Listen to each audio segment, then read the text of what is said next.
Hay una extensión de agua en el fondo del mundo donde la temperatura del mar se mantiene apenas por encima del punto de congelación. Un hombre que cae allí no tiene minutos para pensar en su vida. Tiene minutos para sentir cómo su corazón se ralentiza, luego tartamudea, luego se detiene. No hay tierra que rompa el viento. Ningún puerto espera en el horizonte. Solo existe el frío, la oscuridad y el largo oleaje que llega desde 1000 millas de nada. Y en ciertas noches, en las horas previas a un amanecer gris, los hombres que trabajan estas aguas dicen haber visto algo moviéndose bajo la superficie. No una ballena, no un pez. Algo pálido, algo enorme, algo que cuando finalmente encontraron una palabra para describirlo, no era una palabra para un monstruo en absoluto. Alcanzaron la palabra que usan para sí mismos. El océano austral es el mar más solitario de la Tierra, y eso no es una exageración poética. Es un hecho mensurable de la geografía. Rodea todo el planeta en su latitud más baja, un cinturón continuo de agua sin ningún continente en su camino que lo frene. Como nada lo detiene, el viento se acumula y las olas que levanta son las más altas y sostenidas de cualquier mapa. Las tormentas aquí no pasan en una tarde, se instalan, duran días. El agua misma es más pesada que el agua que la mayoría conocemos, densa, negra y sorprendentemente fría, y presiona hacia abajo en una profundidad que casi ningún ojo humano ha visto jamás. Los marineros que han pasado largas temporadas allí describen el silencio nocturno de una manera que se queda contigo. Cuando los motores se reducen y el viento cesa durante una hora, la quietud se vuelve total. No hay tráfico, ni pueblo distante, ni aviones sobrevolando. Un hombre de pie en la barandilla en esa oscuridad dice que puede oír su propio pulso en sus oídos. Puede oír la sangre moviéndose en su propio cuerpo. Y en ese tipo de silencio, cuando algo pálido se eleva en el agua debajo de ti, la mente no tiene dónde esconderse. Esta es una historia sobre esa forma pálida. Pero antes de continuar, mereces total honestidad, porque este caso no funciona sin ella. No hay espécimen de museo de lo que las tripulaciones describen. No hay esqueleto en un cajón, ni fotografía verificada, ni muestra de tejido, ni hueso que un científico haya sostenido con un guante y confirmado. Según todas las medidas oficiales que existen, la criatura de la que hablan estos hombres no existe. No está en los libros de texto, no está en las listas de especies. Si le preguntas a un biólogo marino que lo confirme, te dirá correctamente que no hay nada que confirmar. Y sin embargo, la historia no muere. Vuelve a surgir cada pocos años en nuevas tripulaciones, en nuevos barcos. Y lo que debería hacer que se te erice el vello de los brazos es esto: la descripción apenas cambia. Diferentes embarcaciones, diferentes nacionalidades, diferentes décadas, la misma forma imposible. Muchos de los hombres que la describen juran que nunca habían oído hablar de algo así antes de la noche en que lo vieron con sus propios ojos. No estaban preparados para ello, no tenían un nombre en sus cabezas mientras estaban en la barandilla.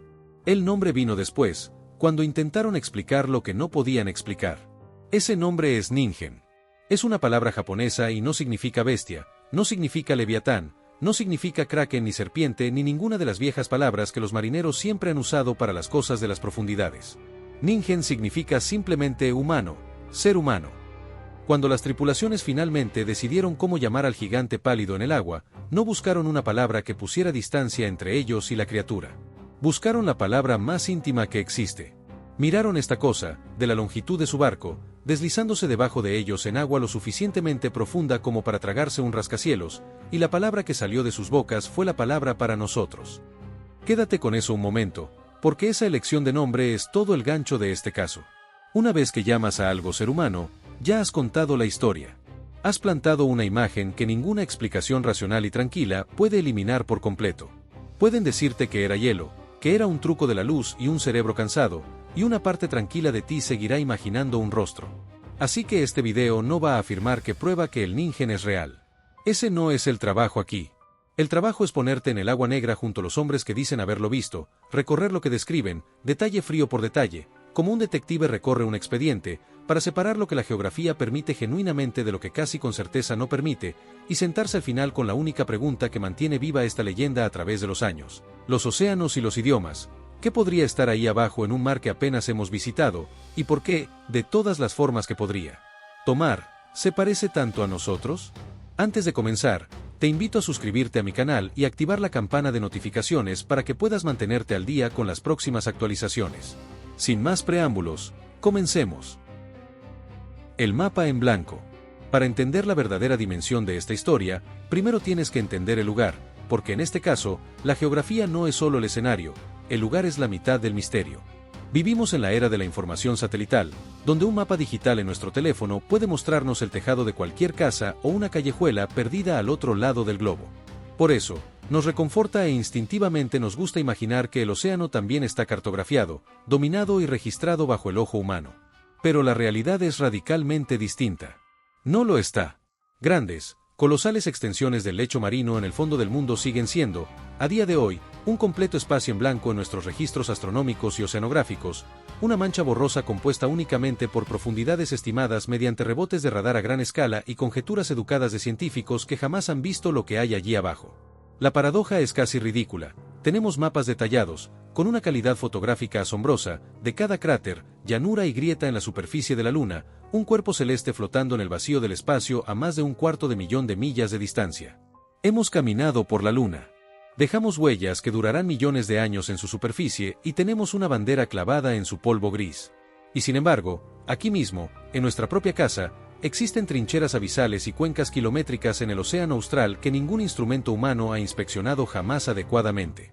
Piénsalo por un instante. Más seres humanos han escalado y pisado la cima del Monte Everest, desafiando la zona de la muerte en la montaña más alta de la Tierra, que los que han descendido a los abismos más profundos del mar.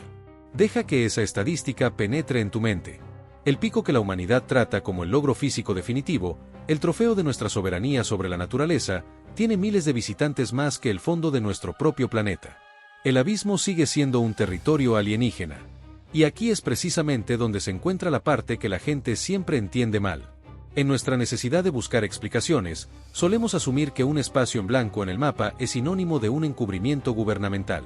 Nuestra mente, alimentada por la ficción, imagina de inmediato secretos militares, archivos clasificados, supresión de información y hombres con trajes oscuros encerrados en oficinas de alta seguridad decidiendo qué verdades se nos permite saber y cuáles no. Pero la verdad detrás de este vacío cartográfico es muchísimo más simple, y a su manera, mucho más humillante para nuestro ego como especie. El océano guarda sus secretos por una razón puramente física, y es que casi nunca estamos allí. Las aguas que rodean la Antártida son demasiado violentas como para detenerse a observar de manera casual. Son dinámicas de tormentas perfectas, donde el viento no encuentra tierra firme que lo frene y genera olas del tamaño de edificios. Es un desierto líquido demasiado frío para permanecer, demasiado lejano y aislado de cualquier ruta comercial o turística como para que un ojo o una cámara pasen por allí por accidente. Durante la mayor parte de la historia humana, el océano austral ha sido una zona prohibida. Solo un puñado minúsculo de tripulaciones, hombres y mujeres, realizando trabajos brutales en condiciones extremas y bajo contratos de aislamiento de muchos meses, han puesto sus ojos en estas aguas grises. Por lo tanto, no existe una conspiración global de silencio. Lo que hay es ausencia. Lo que hay es un océano tan remoto, tan hostil y tan colosal que, durante siglos, casi nadie ha estado mirando en el preciso instante en que el mar decidió mostrar sus anomalías. Así que, cuando te preguntes de forma escéptica por qué no tenemos una fotografía limpia y nítida en alta resolución, o por qué no existe un espécimen real preservado en un tanque de cristal bajo las luces brillantes de un laboratorio o un museo, la respuesta más honesta no tiene nada que ver con conspiraciones ni censuras. Tiene que ver, única y llanamente, con la estadística y el vacío. Tiene que ver con los poquísimos ojos humanos que han estado allí abajo para ver algo en absoluto. Los ojos que estaban allí. Y ese vacío absoluto nos lleva, inevitablemente, a los pocos ojos que sí estuvieron allí. Porque para analizar este misterio con seriedad, primero hay que limpiar el terreno. Los relatos que sembraron la semilla de esta leyenda no nacieron de turistas borrachos que regresaban de madrugada a su camarote, tambaleándose y apoyados en la barandilla de un crucero de lujo. Tampoco surgieron de adolescentes hiperactivos en Internet inventando historias para ganar atención en un foro. El verdadero núcleo de este mito se remonta a bitácoras silenciosas y recuerdos compartidos por equipos de investigación científica y reconocimiento oceanográfico en misiones de alta resistencia. Hablamos de hombres y mujeres que desempeñaban algunos de los oficios más duros, técnicos y desgastantes que el entorno marino puede ofrecer a la especie humana. Investigadores de cetáceos, observadores biológicos integrados en flotas pesqueras de altura, y técnicos de reconocimiento encargados de registrar la densidad del hielo y los cambios térmicos del agua. Profesionales que operaban de forma rutinaria en condiciones extremas de frío y oleaje, el tipo de entorno hostil que quebraría la resistencia física y mental de la mayoría de las personas comunes en menos de una semana. Eran, por encima de todo, profesionales experimentados. Gente de mar que había invertido décadas de su vida en la inmensidad del agua, y que no medían su experiencia en simples viajes o excursiones de pocas semanas, sino en estaciones completas, en inviernos polares, en interminables y brutales periodos de aislamiento absoluto, a miles de millas de distancia de cualquier cosa que se pareciera a un hogar o a la civilización. Sus vidas estaban gobernadas por turnos extenuantes de 12 horas que desgastaban el cuerpo hasta reducirlo al puro instinto de supervivencia. Dormían, cuando el mar lo permitía, en literas estrechas donde debían encajar el cuerpo para no ser despedidos mientras el casco se inclinaba y se balanceaba violentamente en mitad de tormentas ciclónicas que se prolongaban durante días. Y ellos conocían este mar. Conocían los estados de ánimo del océano austral, sus corrientes ocultas y sus cambios de color mejor de lo que recordaban las calles de los pueblos natales donde se criaron. Podían leer la superficie del agua con la misma asombrosa facilidad con la que tú lees las expresiones en el rostro de un familiar cercano. Detente un segundo a pensar en lo que ese tipo de experiencia acumulada le hace realmente a los ojos y a la percepción de una persona. Un marino que ha pasado una década entera en la proa de un barco observando el horizonte en busca de ballenas desarrolla una agudeza visual casi sobrehumana. Es capaz de mirar a media milla de distancia, bajo una luz crepuscular pésima, y decirte con absoluta certeza si una pequeña perturbación en la superficie es el soplo de una ballena minke o simplemente espuma blanca arrancada de la cresta de una ola por la fuerza del viento. No necesita procesar la información, no tiene que detenerse a dudar, su cerebro ya ha automatizado el patrón. Simplemente lo sabe.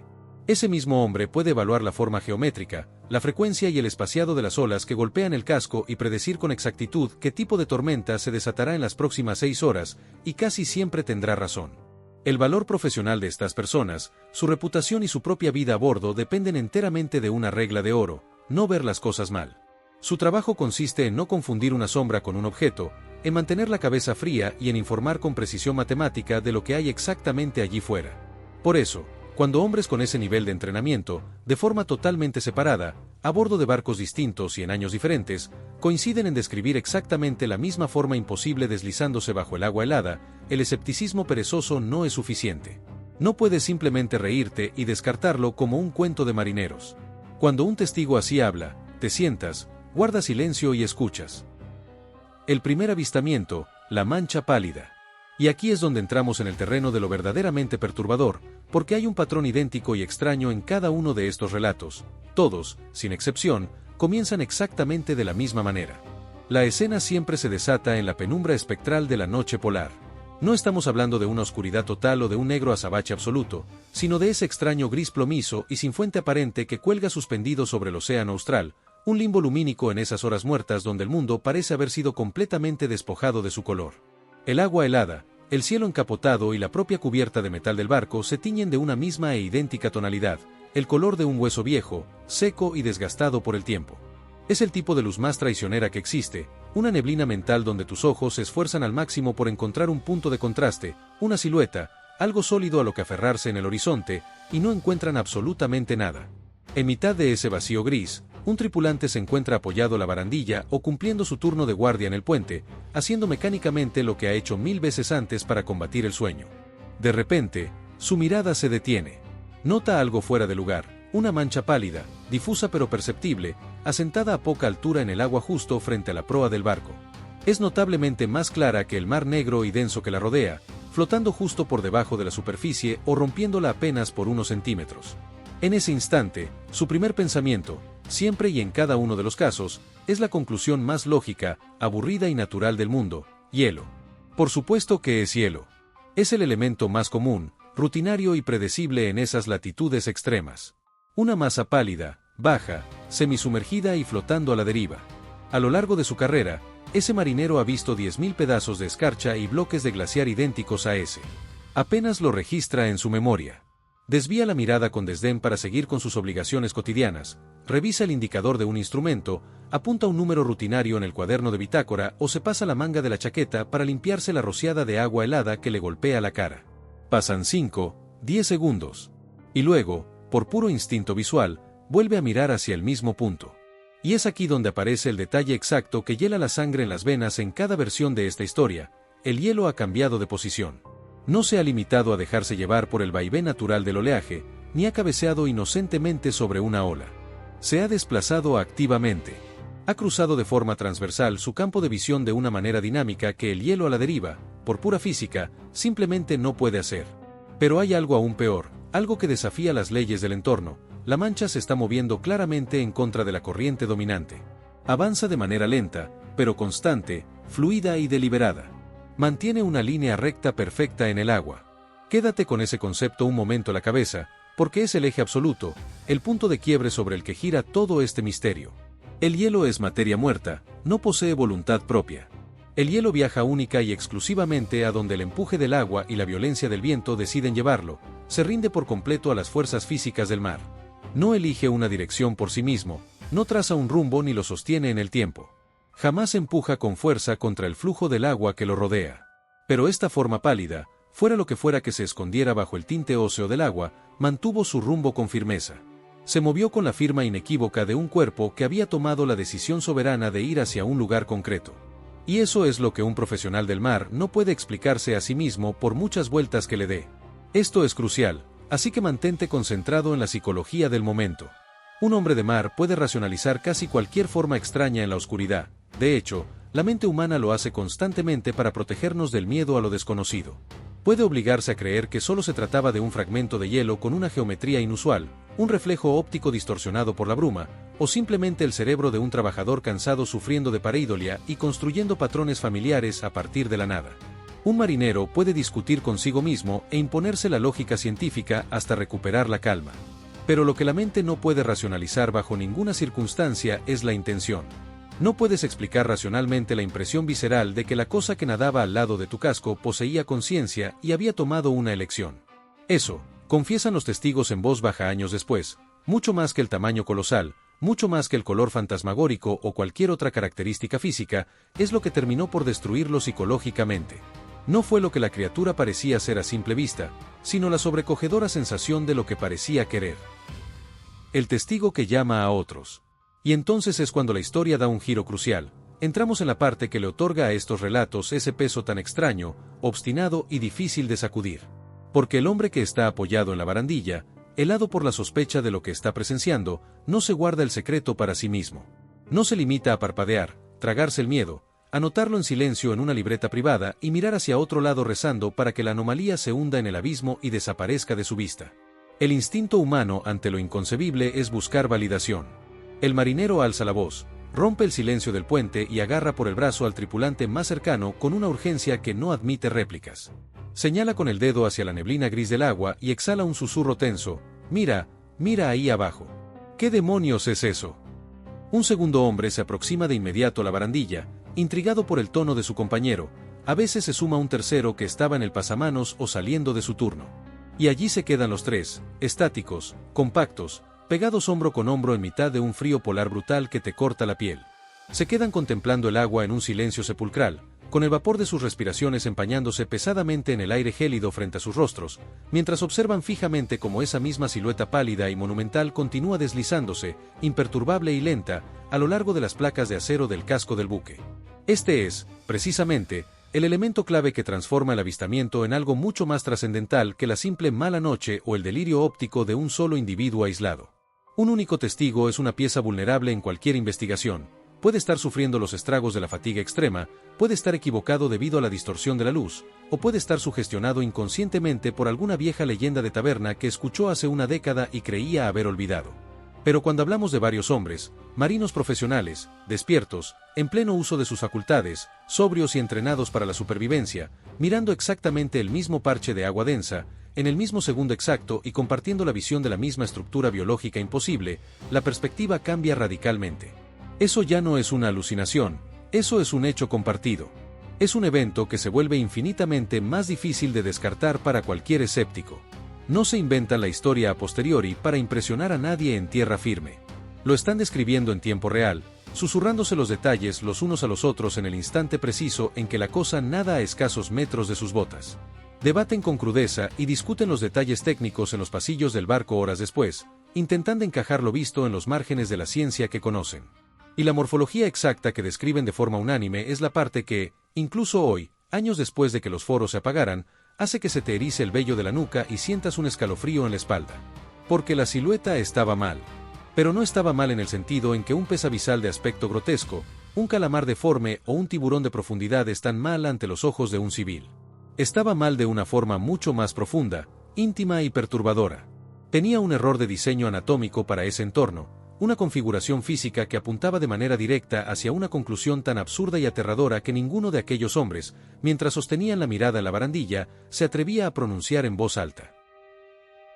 La forma que no era ballena. Estos hombres, ante todo, conocían las ballenas a la perfección. Es una verdad fundamental que debe entenderse con total claridad antes de que cualquier otro aspecto de este rompecabezas cobre sentido. Para un equipo de reconocimiento científico o pesquero en el fin del mundo, una ballena no es un misterio exótico ni una sorpresa que te deja sin palabras. Es, en un sentido muy real, un compañero de trabajo con el que compartes el paisaje a diario. Esos marineros habían visto a las ballenas jorobadas rodar sobre sí mismas y romper la superficie en saltos colosales miles de veces. Conocían de memoria la lenta y predecible joroba gris de un rorcual aliblanco emergiendo apenas lo justo para vaciar sus pulmones. Reconocían al instante la inmensa, ancha y rugosa espalda negra de una ballena franca austral, y sabían cómo flotaba, pesada y estática en el oleaje, asemejándose a un barco volcado a la deriva. Cada uno de los animales registrados por la biología marina posee una lógica física inquebrantable, una geometría que puedes nombrar, un patrón de nado que puedes anticipar y un comportamiento predecible. Una ballena emerge, expulsa su característico chorro de vapor, toma aire y se sumerge de nuevo, haciendo que todo su cuerpo siga a la cabeza en un arco fluido, curvo y familiar. No existe absolutamente nada en la biomecánica de una ballena que pueda descolocar o desconcertar a un profesional que ha pasado 10 años patrullando el océano austral. Pero este acertijo líquido era otra cosa. Para empezar, era sustancialmente más largo de lo que la anatomía de cualquier cetáceo permitía. Su piel lucía un blanco níveo y fantasmal, completamente pálido en un entorno donde todos los grandes animales que ellos conocían vestían tonos oscuros, grises o negros para camuflarse en la densidad del mar. Y su dinamismo rompía todas las reglas. No se movía como un mamífero marino que depende de la atmósfera, que emerge rítmicamente para tomar aire y vuelve a bajar. Aquella silueta se desplazaba como si hubiera sido diseñada desde el origen para la fluidez absoluta del agua misma.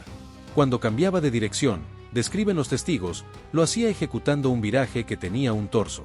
No era el balanceo pesado de una ballena ni el aleteo lateral y flexible de un gran pez. Era un giro que pivotaba sobre un eje central, exactamente de la misma manera en que el cuerpo de un nadador humano rota y se retuerce en una piscina cuando alcanza la pared, se apoya en ella y se impulsa con fuerza en la dirección opuesta. Y luego, para empeorar las cosas, estaba la disposición de su fisonomía. Aquí es donde los diarios de navegación y los testimonios dejan de ser meras anécdotas extrañas y se convierten en algo profundamente perturbador, un pensamiento parásito que se te mete bajo la piel, te eriza el cuerpo y se instala en tu mente para siempre. Porque lo que aquellos hombres observaron con terror una y otra vez, en barcos distintos y separados por los años, no era una masa amorfa, aleatoria o caótica de grasa pálida flotando en el agua. Aquello tenía secciones definidas, y cada una de esas partes estaba colocada exactamente en el lugar donde tu cordura desearía que no estuvieran. En el extremo superior de la estructura se consolidaba una masa compacta, un bulto macizo que se asentaba sobre el cuerpo replicando la postura exacta en que se posicionan una cabeza y un par de hombros humanos. Era redondeado la corona y se ensanchaba limpiamente hacia los lados a medida que descendía, proyectando la silueta idéntica e inconfundible de una persona que se encuentra de espaldas a ti en mitad de una habitación en penumbra. Justo debajo de esa masa de hombros, se descolgaban unos apéndices larguísimos, pálidos y estilizados que se arrastraban hacia las profundidades, abriéndose paso de forma sinuosa en la negrura del agua helada. Y algunos hombres, los que tuvieron la sangre fría de sostener la mirada por más tiempo, aquellos cuyas voces se quiebran y caen en un susurro cuando se ven obligados a rememorar la escena, describieron que esas extremidades terminaban en el peor de los detalles posibles, una mano. Una mano real con 5 dedos pálidos y alargados, completamente extendidos en la corriente. En las narraciones más espeluznantes, esa mano no era una simple aleta deforme y estática, se abría y se cerraba con una lentitud agónica, como si la criatura estuviera palpando la densidad del agua, intentando alcanzar algo oculto en la quilla del buque, o simplemente flexionando las articulaciones de la misma forma en que una persona real mueve los dedos entumecidos para recuperar el calor en mitad de un frío extremo. Analiza ese detalle con calma, porque es el que causa el verdadero daño psicológico en esta historia. Una silueta borrosa a lo lejos puede archivarse fácilmente como un bloque de hielo flotante. Una máscara blanquecina en mitad de la bruma puede ser descartada como un truco óptico provocado por la luz difusa del polo. Pero una mano humana de tamaño monumental que se abre y se cierra voluntariamente al lado de tu barco no es algo que tu cerebro pueda clasificar bajo la etiqueta de coincidencia o ilusión. Es el tipo de imagen aberrante que la mente se ve obligada a archivar bajo una sola etiqueta, el miedo absoluto. las versiones diferentes, piernas o cola. Este es también el punto donde los relatos comienzan a dividirse, y la división es su propio tipo de interés, porque no todos están de acuerdo en lo que colgaba debajo de esa cabeza y esos brazos. Algunos testigos estaban seguros de haber visto dos piernas, largas, pálidas, arrastrándose hacia abajo en la oscuridad, moviéndose lentamente como un nadador que apenas se mueve, solo manteniendo su lugar en el agua. Una forma humana completa, entonces, ampliada a la longitud de un carguero. Pero otros, un conjunto diferente de tripulaciones, un conjunto diferente de noches, describieron algo completamente diferente debajo del torso, no piernas en absoluto, sino un solo ausamiento suave, el cuerpo estrechándose desde esos hombros anchos hasta un punto que terminaba en una aleta. Toda la mitad inferior fusionada en una cola poderosa. Una forma de sirena, si quieres la palabra, aunque ningún hombre en esas cubiertas habría alcanzado una palabra tan suave en el momento. Y luego están los pocos relatos que casi nadie quiere repetir. Los testigos que se acercaron más, aquellos cuyo barco derivó lo suficientemente cerca o cuyo ángulo era el adecuado, y dicen haber visto el frente de la cosa, la cara. Y describen una cara con ojos orientados hacia adelante, no a los lados de la cabeza como los de un pez, sino ambos ojos mirando la misma dirección, como los ojos de un depredador, como los ojos de un humano. Y en las peores de esas narraciones, los ojos no miraban vacíamente al mar. Se giraban. Encontraban a los hombres en la barandilla. Y por un largo momento congelado, la cosa en el agua devolvió la mirada a las personas que la estaban mirando. El origen en los foros japoneses. Ahora retrocede desde la cubierta por un momento, porque para entender esta leyenda tienes que entender de dónde vino realmente, y el rastro es más turbio de lo que a los creyentes les gusta admitir. Porque a pesar de toda la charla sobre equipos de reconocimiento, barcos de investigación y profesionales experimentados, el Ningen no llegó al mundo a través de un libro de registro, un informe gubernamental o un artículo científico. Llegó a través de una pantalla. Las historias comenzaron a extenderse a mediados de la década de 2000 en foros de internet japoneses, pasando de usuario anónimo a usuario anónimo en las pequeñas horas de la noche. La forma clásica de la cosa era siempre la misma. Alguien conocía a alguien, un pariente que había trabajado en un barco en el extremo sur, un amigo de un amigo que había estado allí y había vuelto cambiado, un hombre que había visto algo que no describiría en detalle, que se quedaba callado cuando salía el tema, que lo llevaba como un peso. Y con cada recontado, la historia crecía, un nuevo detalle aquí, una imagen más nítida allá, la mano que se abre y se cierra, los ojos que se giran, la longitud que se elevaba de 20 a 30 metros a medida que se multiplicaban las narraciones. Así es como las leyendas respiran y crecen en la oscuridad. Y el Ningen respiró y creció más rápido que la mayoría. El nombre como gancho. Pero aquí está la parte que importa, el hecho más importante de todo el fenómeno, y está escondido a plena vista. El nombre se adjuntó casi instantáneamente. Antes de las fotos, antes de los argumentos, antes de que alguien intentara explicarlo, la cosa ya tenía un nombre. Y el nombre era el gancho.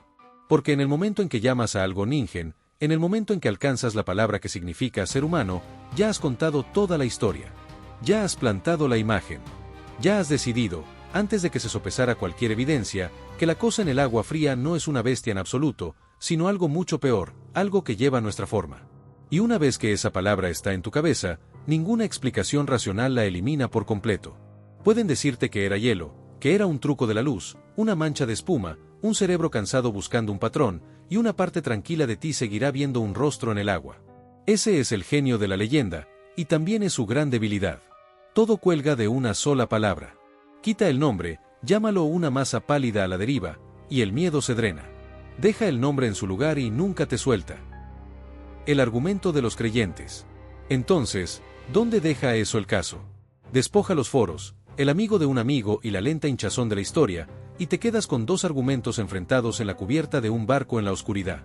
Los creyentes tienen una carta, y es más fuerte de lo que a los escépticos les gusta admitir, la consistencia. Porque esto es lo que genuinamente se niega a ser descartado. Testigos dispersos en diferentes embarcaciones, en diferentes años, separados por océanos e idiomas y el simple hecho de que nunca se conocieron, siguen llegando a la misma forma, el mismo color pálido imposible, la misma vasta longitud, la misma disposición, un bulto en la parte superior como cabeza y hombros, largos apéndices debajo, la inconfundible lógica de un cuerpo construido como el nuestro. Y el creyente hace la pregunta que debería hacerte dudar, si esto no fuera más que imaginación, solo ojos cansados y mentes asustadas, ¿por qué la imaginación sigue construyendo exactamente el mismo monstruo? ¿Por qué nunca divaga? ¿Por qué siempre la forma humana, nunca un tentáculo, nunca una serpiente, nunca mil otras cosas que la oscuridad podría conjurar? Y la geografía. Los creyentes se paran en un terreno tan sólido que es casi aterrador, porque las profundidades allí abajo son reales, la oscuridad aplastante es real, los espacios en blanco en el mapa son reales, y la propia ciencia sigue admitiendo silenciosamente que el océano esconde gigantes que nunca supimos que estaban allí. El calamar gigante fue un cuento de marinero durante siglos hasta que un cuerpo finalmente apareció en la orilla. Tiburones que brillan en el agua negra fueron encontrados en nuestra propia vida. Nuevas ballenas, nuevos peces, nuevas cosas y nombres siguen siendo extraídas de las profundidades. Así que decir que el océano austral podría esconder algo enorme no es el delirio de un creyente, es casi el más simple sentido común. El argumento de los escépticos. Pero, y aquí es donde el caso finalmente se vuelve, podría esconder no es lo mismo que esconde. Y el espacio entre esas dos frases es exactamente donde el Ningen se desmorona. Porque las profundidades pueden ocultar casi cualquier cosa. Pueden esconder un animal de 20 metros en agua sin luz que ningún ojo humano alcanzará jamás. Lo que no pueden hacer es esconder un humanoide de 30 metros nadando la superficie, a plena vista, junto a un barco, en la luz gris del amanecer. En el momento en que una cosa es vista en la superficie, por definición ya no está oculta. Y una criatura de ese tamaño, respirando, en la superficie, viajando por esas aguas durante todo el tiempo que la leyenda afirma, no sería un secreto susurrado en un foro. Estaría en la cubierta de cada barco de investigación, en cada red arrastrada a la orilla, en cada playa austral, fotografiada 10.000 veces. Lo que hace de las profundidades un buen escondite es exactamente lo que las apariciones del Ningen violan. No puede ser invisible en el abismo y casualmente visible en la barandilla. Hielo y la mente humana.